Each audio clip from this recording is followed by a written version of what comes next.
So we move to the next interesting talk on deploying LLMs on Kubernetes environments. We have our presenter, Arthur Vitui.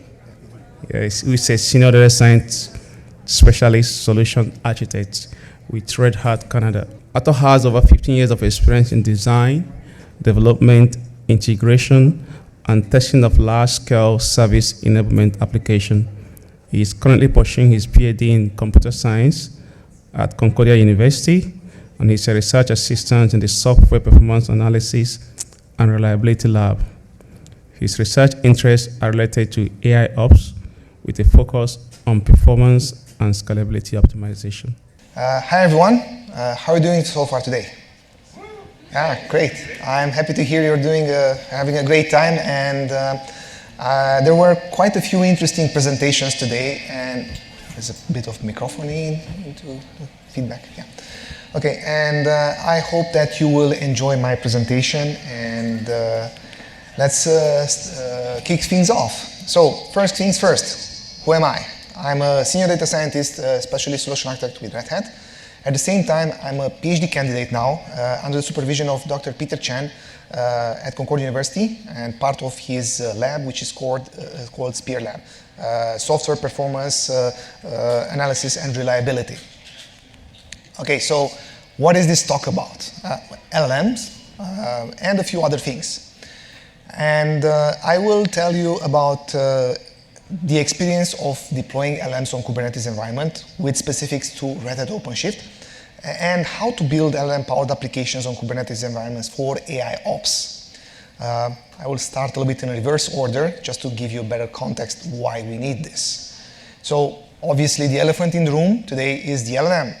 A large language model is a computational model notable for its ability to achieve general purpose language generation and other natural language processing tasks. This is important. Why? Because you can write a piece of code that will give you some answer, like generic answer, and based on the context that you give to the LLM, it can generate additional information or transform that response from the tools that it's interacting with to give you the answer that you were looking for. So you can write some code and actually get back more than just code. Then, why AIOps, and what is it AIOps? So AIOps, it's a term that has been coined in by Gartner in 2016-ish, and it stands for AI for IT operations, which is basically a set of processes for IT operations that use AI and machine learning to better manage the IT operations processes.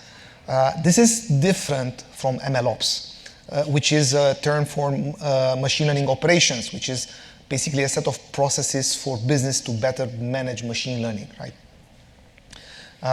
So now that we understand the difference between these two, why do we need AIOps? Well, we know that applications, they create logs, and the traditional way to spot errors is to crawl through these logs and look at things there, and by the time you figure out what's going on, you may have some service downtime, which is bad for the business.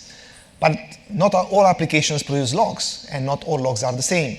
So in that case, what you can use in order to help you understand and manage the systems are telemetry information in the forms of application metrics, which is various key performance indicators that are collected from the software, or can be hardware telemetry that are metrics like CPU, memory, network usage, and so on. To analyze all of these together in the traditional way of doing IT operations, and even with the early stages of AIOps that use only traditional machine learning models, it is a hard job to do. So we may wonder now, with the explosion of these LLMs, can I have an assistant to help me with these tasks? One more thing before answering that question is the following example. So we have some traffic that has been collected by an application. And you look at this traffic and you say, okay, over there, we have a dip in traffic, the system recovered. After that, we have another dip, the system doesn't recover. Then you have a different load that is applied to the application, seems to have everything to be fine. Then later on, you have, again, a high load to the application, and the system has some dips in it, and it's able to recover by itself. So to look at all this data and analyze this, It is possible, of course, with different type of approaches. Some are easier than others. But if you use an AIOps agent, that task will become much easier. And let me show you how. So let's say that we have a chatbot. This is the interface for it. And because it's large language model, you can ask generic questions like, hey, who are you? But also you can ask questions about retrieval augmented generation to ask you about procedures from your documents. And there have been quite a few talks today about retrieval augmented generation. Right, so let's take that to the next level by adding some tools that will ask, with the help of the large language model, to ask information about what's going on in that environment. And things like being a Kubernetes environment, namely Red Hat OpenShift in this case, I can ask it, okay, what operators are in a certain namespace? And it will tell me, okay, these are the operators that I found over there, that's the status of them, and that's the version. More than that, I can combine the knowledge and the power of the large language model with traditional machine learning models, where you can build applications, for example, for capacity planning.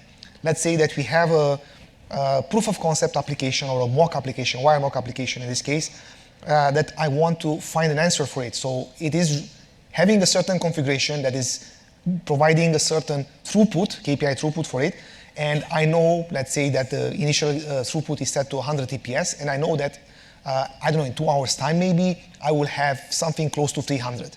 So I can ask the LLM, hey, can you look at this application and give me a configuration that will support 300 TPS and give me this within 2.9% deviation from the target and look 100 epochs, like search 100 times for it.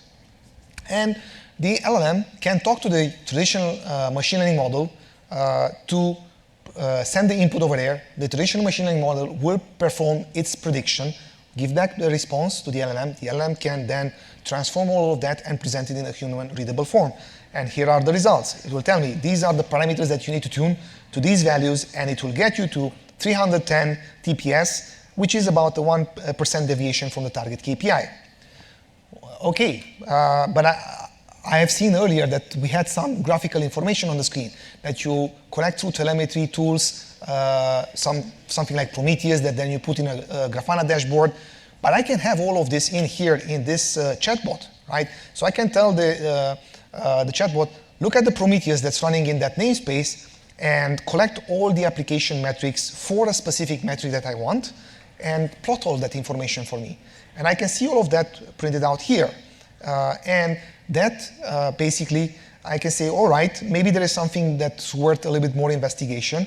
And I can go to the next level and say, give me a summary of the running pods in that namespace. And I will also get back the actual link to the interfaces of those applications that are accessible. Like, for example, the Grafana dashboard, and I can go in there and perform additional investigations if I need to. All right, so there's been a lot of information in here and showing, like, telling about how it's going on. But how exactly that is going on? Well, there is a thing that's running on top of Red Hat OpenShift, which is a Kubernetes platform, a thing that's called Red Hat OpenShift AI, which is an integrated AI platform that helps you create and deliver GenAI and predictive models at scale across the hybrid cloud environments. What I mean by this is that you have the same experience and you have the same capabilities no matter where you run this platform, be it in on the hyperscalers in the cloud, be it in your own data centers on bare metal or something else, or there is even a developer version which is called OpenShift Local that you can run on your laptop and use it for prototyping. And what is this good for? So first, it's good for experimenting. Traditional model development. You can start working with your data that you have from that system, from the telemetry that you collected, and start building your traditional machine learning models. It supports integration with various tools that can help you work with this. For example, Ray from Anyscale to help you with distributed training, MLflow from Databricks to help you with experiment tracking. Now, of course, our product is going to enhance and all of these things that are supported with external integration will eventually, we will have our own solution for that. But it's possible to bring your own solution being open source and make integrations to your liking and to your preference. There is more than one way to solve a problem, and it doesn't have to be always the one way that we say it, so it's very flexible. Secondly, it's about model serving. It's not just, it's the ease of how you can serve back a model. So you created a machine learning model and you want to serve it back. It's just a few clicks, and I'll show it in a few minutes in the demo, how this is achievable. But you can also bring your own model from somewhere else, like it's the case for the large language model. Obviously, you need a lot of compute power to handle all of that. So you can get your model from Hugging Face and just put it on the platform, on some storage on the platform, and then through the same UI, you can deploy it and make use of it and start doing your integrations. And lastly, it's about lifecycle management to handle all of that's happening over there, and resource management to set your boundaries and to the level of the expectation that you need, and to manage the scale of your deployment. So you can go from 1 to 100 in a few seconds. Okay, so a few things about the UI, what's in there and why this is, how all these things come together. The core of this is the data science project, where you define your project where you want to work, and obviously in order to serve a model, you will need a serving runtime, and there are several available. As you can see here, some of them are for single model serving, which is the case where you can deploy your large language model, and other ones are for multimodal, so you pack your traditional machine learning models and serve them over there. You can customize this and bring your own. You can basically start from scratch if you want to. Then, if you go into the actual development of this, you can create your workbench, which is the experiment environment, as a Jupyter notebook, where you can start working with the information. But the deployment before that, as you can see, I have a UI here. So I have basically two areas, single model serving and multimodal serving. And both of them, they open up this panel where you can select the serving runtime and then fill out the rest of the information of the model that you want to serve. And irrespective of the fact that it's a single model for LLM or multi-deployment for traditional models, it looks the same. So as you can see here, I have deployed Mistral 7B Instruct on the platform, but I also have deployed in a different namespace other models. So going back to the experimentation thing, we have notebooks that there are a few of them coming out of the box with a specific set of libraries, but you can bring your own, because sometimes when you work in this experiment environment, you may want to install some libraries and you want to do pip install. So in order to avoid doing pip install all the time, you can create a notebook image that you can import. As you can see here, there is a section for it, and import that image and then just deploy it. And inside the Jupyter Notebook environment, you can start your experimentation. Well, once you, the experimentation can be both for the large language model, as you can see here. So I'm using it to talk, to make invocations to the large language model, and it's using a lang chain and agent executor using the React chat function. And I'm also using it for, obviously different notebook, for traditional machine learning projects. So in this case, it's creating a toy model for the capacity planning thing that I've showed you earlier, and it's using TensorFlow. And as I said, it is integrated with Ray for distributed training, so you can see the difference between the two, like how fast it goes when you use Ray. And then you can look at the experiments, so you don't have to share your notebook, right, with anyone else, but you can share the results of your work as a data scientist. And the results are stored in MLflow for experiment tracking, where you can look at the metrics for the different models that you have trained and select the one that works best. So in this case, being a regression model, we have the metrics like mean squared error and mean absolute error, or mean absolute percentage error deviation, and the R2 score that we can look at. So some of them have to be at lowest, R2 score at the highest. So that's the model that we want to deploy. How does the deployment work? As I told you, you just select a URL for like where the model is stored and then deploy it in that panel earlier that you just fill in the information. Okay, so once the experimentation is done, the next best thing is that you can get or export your Jupyter Notebook files, and using your preferred development environment, you put them together so that they look more like an application. Next step before deployment is, after you test this, maybe locally, is that you create a container for it. Container creation is pretty straightforward. Use a base image that contains most of the stuff that you need, and then what you would add to it is the source files for your application, in case of Python because it's an interpretive language. Otherwise, if you use Java or something like this, you would basically compile it and just put in there the jar file. Make some changes to make sure the security is in place and the things are put in the proper place. Install additional libraries if you need, like it's the case here with the requirements of txt, and then give it a command line to start where to start it from. And then, being a Kubernetes environment, you need deployment files. So these deployment files define the context of how your application is being deployed. So you created your application from this container file that is compiled in a container, you publish it in a registry, and then you use it with a deployment configuration file to actually place it in your Kubernetes environment. And this is the same process, and the same container will run anywhere, regardless if it's like a test environment or a staging environment or production environment. It will always have the same parameters, it will always behave the same. So that's the power of using it in this fashion. And once you're done and it's deployed, you can get started with your assistant. So, we have done a few demos out there, and we can still do one over here because there is time for it, and we'll also take some questions. But what we do is, being at an open source company, everything that we write is open source code. So including all these demo slides that I showed here, all the setup that you go through are available in these GitHub repositories. So you can go and try it out for yourself and see how it works, and experiment with it, and try to improve it if you want to, or make it your own, like add additional stuff that you need as you need it. So that's it, what I had to present as slides. I will show you now a little bit like in the live demo to see how it's working. And I'm also open to any questions you may have.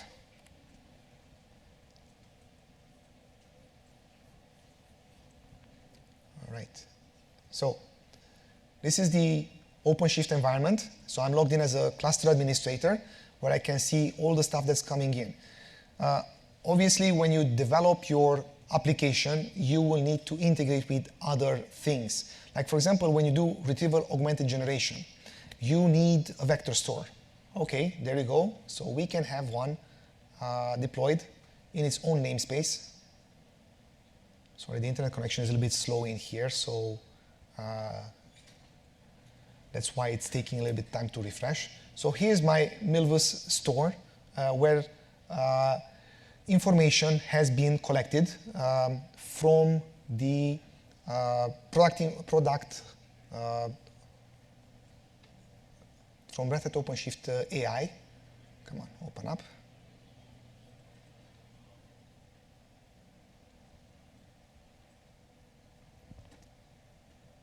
Okay. So it's basically, I'm looking at version 2.8 of the product, and I'm downloading some information from there, and I'm ingesting that into the vector store. And then with the RAG tool, basically, that I'm giving it to the agent, right, I'm giving the large language model the possibility to talk to this documentation and give me the information that I'm looking for. At the same time, the machine learning, traditional machine learning application, that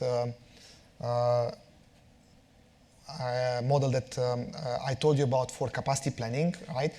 So that's built in its own namespace, and using a different set of libraries. And you do like the traditional data science work, where you clean up your data and then you start defining your model. Now, I'm using here TensorFlow, and just for the sake of demonstration, I'm tuning one hyperparameter, which is the depth of the network, just to show you the difference between running it the traditional way versus running it the distributed computing way. So I don't know like how deep this network needs to be in order to give me a good model, and I'll try it 15 times. And sorry. So it takes training like 15 models. It takes training about 6 minutes and 14 seconds. I can have a look at the data. So again, this is stored inside your Jupyter notebook, right? If you would want to share this information, you need to give your Jupyter notebook away. But there is a better way to do this is by actually using Ray for distributed computing, and then Ray can also talk to MLflow to store the results. So to use Ray, you just need to import it and add a decorator and say Ray remote. I keep the same function with the smallest modification that I also tell this function where MLflow is so that Ray knows how to put that information there. And I'm also telling what I want to log into MLflow. The rest of the function stays the same. And then I run this, and it takes about 38 seconds. So it's a big increase in performance, right? I get results, I look at it, so this is my best model. As you can see, it's number 4. So I actually see it here, but I can also look inside MLflow, right? And I see the same thing. And this is my model. This is the best one, right? Which is number 4. And I can have a look at the data that's being produced. It's available here. So I don't have to share my notebook. People can just log into MLflow and see the data there. And then what I need is basically the model, which is stored in the ON and X format. Right? I can take the location of it and then go back to my data science project and deploy it. So I've done this already a few times. It's basically just taking that URL and click on deploy model and filling in information and click deploy. What you get back is a URL that you can use for inferencing. So as a data scientist, you don't have to worry about how my model is being packaged and how it is delivered and what's the life cycle of it. Do I need to, what's going on? There is a lot of work behind this, and this platform just gives you the benefits for that.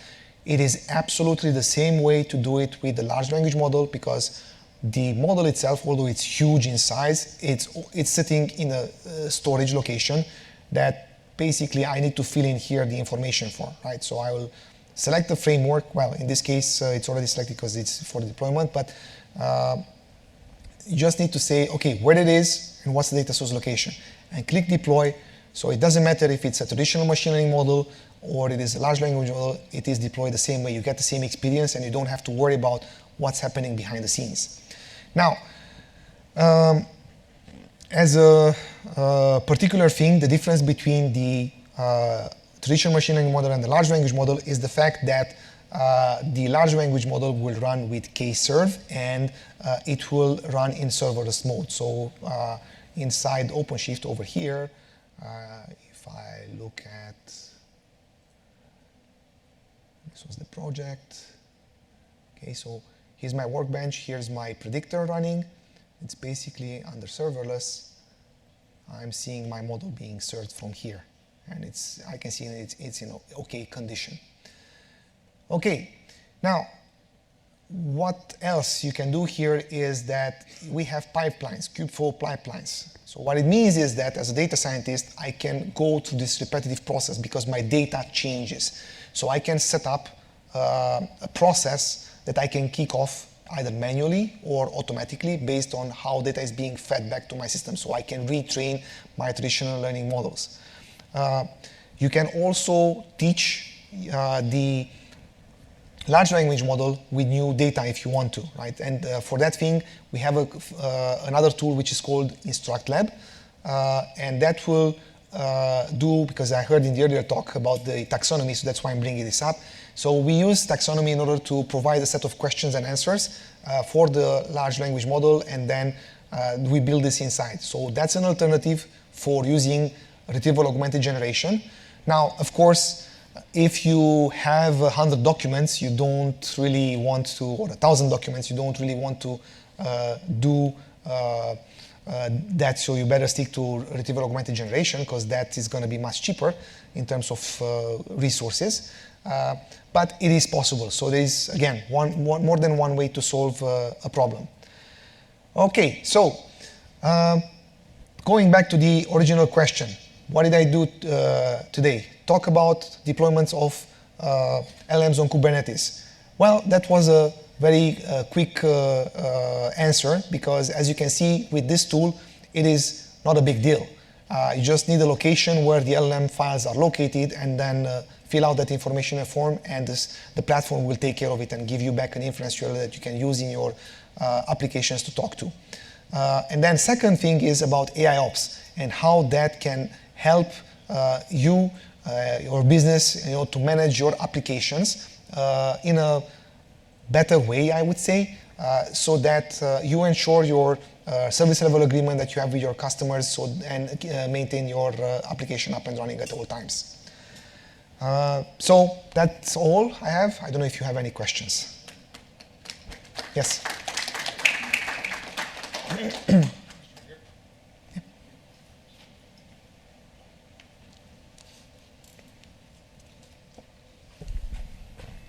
Thank you for the talk. A quick question on what LLMs are actually supported, and in terms of the fine-tuning that you mentioned, is only instruction fine-tuning supported, or are you able to support other types of fine-tuning based on training data? Okay, so the large language model is deployed inside the platform OpenShift using a K-serve runtime serving engine. And obviously, you can use the serving with different approaches, because as I presented here, let me go back to the serving runtimes. Right. There are a few that are built in, but you can add more. Like for example, Olama, which is CPU-based serving. In this GitHub repo that I have here, I'm on OCP. I have that, how you actually deploy it with that, right? So in here you can do that.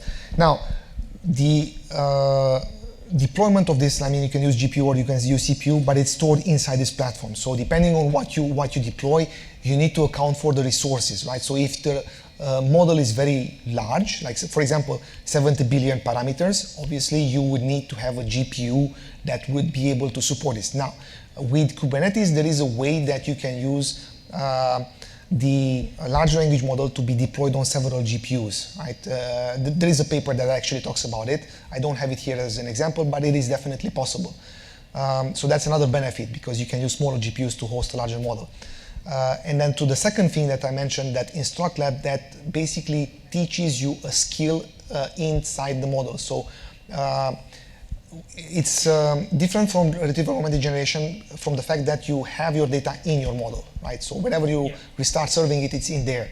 And it's basically like a few shot templates, right? So you provide a set of question answer. There is an engine that would provide a few more questions out of that. So you provide maybe 5-10 questions, and then the engine will generate additional questions based on what you wrote as a question answer, and then it feeds back that to the model to train it and store those parameters in there. Okay, great. So my understanding is the LLMs that you're supported are mostly all open source, and yes, I mean open source and not, because I can deploy Llama here if I want to, right? Which is not fully open source. It is open source within certain limits, right? Because all models that you can find on Hugging Face, they have a license that's attached to it. It's an Apache 2.0 license. Exactly. But anything basically that you have a binary for that model, it is supported. So you can bring your own model in here, because we support lots of different frameworks, right? Ultimately, large language models, the runtime for them, or the library, the underlying library for them, it's PyTorch, right? So it is running natively on this. Thank you. Yeah. Yeah. And in this one here, I also have video walkthroughs that tells you how to actually build the entire stack, like how to deploy it. So there is a lot of information that you can find in these repositories over here. All right. I think that's it, running out of time. Thank you for your time.